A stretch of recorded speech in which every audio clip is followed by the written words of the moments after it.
শুভেচ্ছা অভিনন্দন সবাইকে। আশা করি সবাই ভালো আছেন। এই যে দেখেন এই পেঁপের অবস্থা দেখেন, পেঁপে পেকে কী অবস্থা হয়েছে আমার ছাদ খামারে। এই পেঁপের এখান থেকে প্রায় 15-20টা খাওয়া গেছে এই পর্যন্ত, আর এগুলো আছে। আর এদিকে এই যে দেখেন ভেন্ডি গাছ আর জাম্বুরা গাছ। আর এখানে এই যে দেখেন শতে শতে এই কামরাঙা ধরছে, শত শত হবে একদম। এই যে দেখেন আমার ছাদ বাগানে, এই ছাদ খামারে দেশি মুরগিও পালন করি আমি। এই গাছ, কামরাঙা গাছ, বিভিন্ন আমড়া গাছ, জাম্বুরা গাছ, পেঁপে গাছ, এই যে বড়ই গাছ, এই কুল গাছ, এটা হচ্ছে সিকি মালটা গাছ,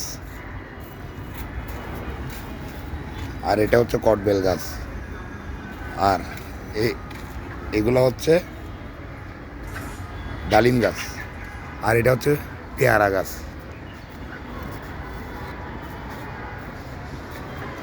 ওই যে দেখেন পেয়ারা ধরছে একটা, আরও কিছু ধরছে, পোলা বাইনে খেয়ে ফেলছে।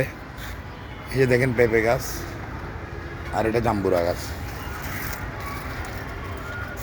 আর এদিকে দেখেন এই যে সজনে গাছ, এই যে পেঁপে গাছ। এই যে দেখেন, একটু জুম করে দেখাই। এই যে দেখেন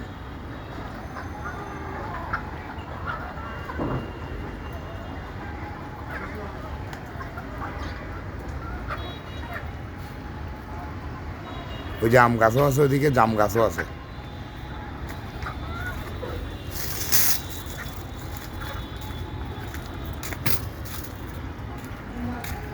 তো আমি এই ছাদ খামারে এই যে দেশি মুরগি পালন করি, গাছ তো দেখালাম এতক্ষণ। পশ্চিম পাশের গাছগুলো, পূর্ব পাশেরগুলো দেখাই নাই। আর এগুলো হচ্ছে আমার দেশি মুরগি। এই দেশি মুরগির অবস্থা কেমন দেখেন।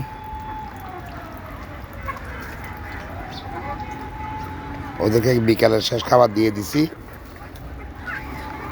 তো রাত্রে বন্ধ করে দিব দরজা। এখন যেহেতু গরম পরে একটু দেরি করি বন্ধ করি ঘরের দরজাটা।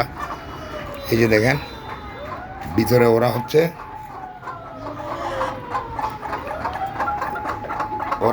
কক কক কক কক করে ডাকবে, কোসা মুরগি। আর এটা হচ্ছে আমার হেজা মুরগ, ওর বয়স 4 বছরের উপরে গেছে। তো ঠিক আছে, সবাই ভালো থাকবেন, সুন্দর সুস্থ থাকবেন। আমার চ্যানেলটাকে সাবস্ক্রাইব করবেন, ফেসবুকে ফলো দিবেন, লাইক কমেন্ট শেয়ার করে সবাইকে দেখার শুরু করে দেবেন। খুদা হাফেজ, আসসালামু আলাইকুম।